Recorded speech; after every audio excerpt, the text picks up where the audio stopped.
ஓம் நம சிவாய. உறவுகள் அனைவருக்கும் அன்பு வணக்கம். எல்லோரும் நலமாக இருக்க நினைக்கின்றேன்.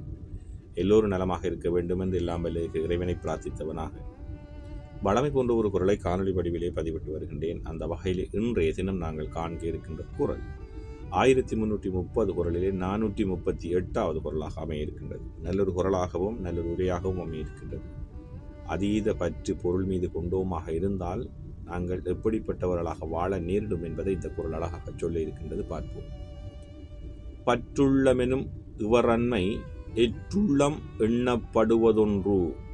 பற்றுள்ளமெனும் இறைவன்மை எற்றுள்ளும் எண்ணப்படுவதொன்று என்பதாக அமைந்திருக்கின்றது. இதற்கான முதலாவது உரையை நாங்கள் பார்ப்போமாக இருந்தால், பொருளினிடத்தில் பற்றுக்கொள்ளும் உள்ளமாகிய ஈயா தன்மை குற்றமேதனோடும் சேர்ந்து எண்ணத்தகாதொரு தனி குற்றமாகும்.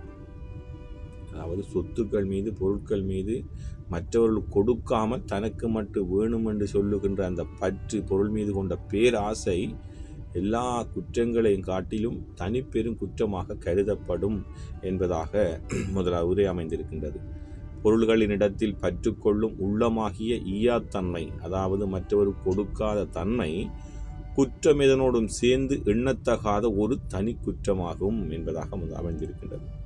அதே போன்றுதான் கலைஞர் அவர்களும் பற்றுள்ளமெனும் இவராண்மை எற்றுள்ளும் எண்ணப்படுவதொன்று என்ற குரலுக்காக அழகான ஒரு உரையை தந்திருக்கின்றார்கள். அதை பார்ப்போமாக இருந்தால், எல்லா குற்றங்களையும் விட தனிப்பெரும் குற்றமாக கருதப்படுவது பொருள் சேர்ப்பதில் பற்றுக்கொண்டு எவருக்கும் எதுவும் ஈயாமல் வாழ்வதுதான்.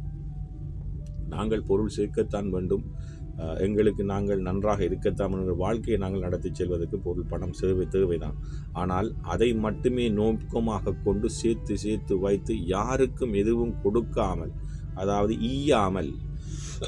ஈயாமல் தாங்கள் மட்டும் வாழ்ந்தால் போதும், தனக்கு மட்டும் வேணும் என்று வாழ்கின்றவர்கள் எப்படிப்பட்டவர்களாக இருப்பாராக இருந்தால், எல்லா குற்றங்களையும் காட்டு தனக்கு வேண்டும் என்று சேர்த்துக் கொள்வர் எப்படி இருப்பாராக என்றால், எல்லா குற்றங்களையும் விட தனிப்பெரும் குற்றமாக அவர்களை கருதப்படுவார்கள், தனிப்பெரும் குற்றவாளியாக கருதப்படுவார்கள். அதைத்தான் கலைஞருடைய உரையும் அழகாக சொல்லியிருக்கின்றது. எல்லா குற்றங்களையும் விட தனிப்பெரும் குற்றமாக கருதப்படுவது பொருள் சேர்ப்பதில் பற்றுக்கொண்டு எவருக்கும் எதுவும் ஈயாமல் வாழ்வதுதான் என்பதாக அவருடைய உரை அமைந்திருக்கின்றது. அதே போன்றுதான் சாலமன் பாப்பை அவர்களும் பற்றுள்ளமெனும் இறைவன்மை எற்றுள்ளும் எண்ணப்படுவது ஒன்று என்ற குரலுக்காக அழகான உரையை தந்திருக்கின்றார்கள். அதை பார்ப்போமாக இருந்தால், செலவிட வேண்டியவற்றுக்கு செலவிடாமல் செல்வத்தின் மீது ஆசை கொண்டு கஞ்ச மனத்தன்னை பெற்றிருப்பது, அதாவது கஞ்ச மனத்தை பெற்றிருப்பது குற்றங்கள் எல்லாவற்றிலும் கொடிய குற்றமாகும். நாங்கள் எங்களுக்காக சேர்த்து வைத்து விட்டு செலவிட வேண்டியவற்றுக்கு செலவிடாமல், கொடுக்க வேண்டியவர்களுக்கு கொடுக்காமல், தான் மட்டும் தன் வாழ்க்கை உண்டு என்று, அதாவது தன் வயிறு நிரம்பினால் போதும் என்று வாழ்பவர்கள் எப்படிப்பட்டவர்களாக இருப்பார்கள் என்றால், எல்லா குற்றவாளிகளையும் விட, எல்லா குற்றங்களையும் விட தனிப்பெரும் குற்றவாளியாக, பெரும் குற்றமாக இந்த பொருள் மீது பற்று கொண்டவர்கள் கருதப்படுவார்கள், பெரும் குற்றமாக கருதப்படும் என்பதைத்தான் சாலமன் பாப்பா என்ற உரையும் அழகாக சொல்லியிருக்கின்றது.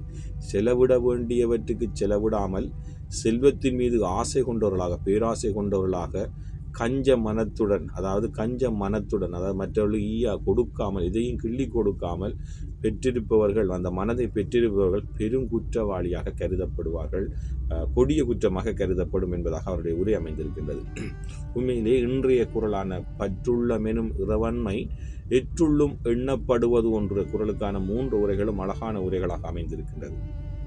நாங்கள் சொத்து சேர்ப்பது, நாங்கள் வாழ வேண்டும், ஆனால் அதிலே செலவிட வேண்டியவற்றுக்கு நாங்கள் செலவிட்டுத்தான் ஆக வேண்டும், கொடுக்க வேண்டியவற்றை கொடுக்கத்தான் வேண்டும். ஆனால் அவர் மனம் படைத்தவர்கள் அல்லாமல் தனக்கு மட்டும் வேணுமென்று பொருள் மீது கொண்ட பற்றால் ஒரு கஞ்சனாக நாங்கள் வாழ்வோமாக இருந்தால் எல்லா குற்றங்களையும் விட, எல்லா குற்றவாளிகளையும் விட பெரும் குற்றவாளியாக, பெரும் குற்றமாக அது கருதப்படும் என்பதைத்தான் இன்றைய குரலாக சொல்லியிருக்கின்றது.